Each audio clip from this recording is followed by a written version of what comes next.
虽然没能在开播情景喜剧的舞台夺得冠军，但杨超越、范明、倪虹洁主演的《家有姐妹》第一个开机，成了综艺孵化的第一档情景喜剧。拍摄完成后也会在东方卫视播出，有待商榷。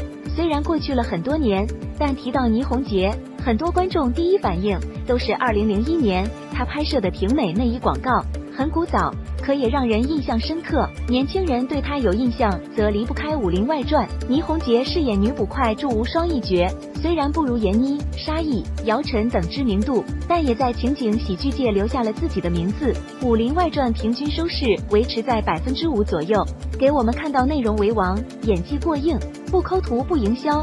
从演员到导演，每个人都付出了10分全力的电视剧什么样子。之后的倪虹洁出演了多部电视剧，但大多数观众对她的印象都留在婷美广告和祝无双上，直到爱情神话格洛瑞亚再次被观众熟知。有过情景喜剧经验的倪虹洁出演《家有姐妹》，虽有观众质疑她的音调怪异和搞笑能力是公认的，甚至有弹幕说一半喜剧效果是倪虹洁撑起来的。那么这样一个人换成了柳岩，柳岩能撑起喜剧的需求吗？电视剧效果会不会大打折扣？柳岩出道以来，性感的标签好像就没撕掉过。她做过主持，演过电视剧、电影，但好像出演的每个角色都差了点意思。可能因为当初她和大鹏合作时，性感女神的标签太深入人心，观众知道她这个人，但对她出演过的角色总是很难有代入感。如今活跃在各个综艺中，人气倒是越来越高了。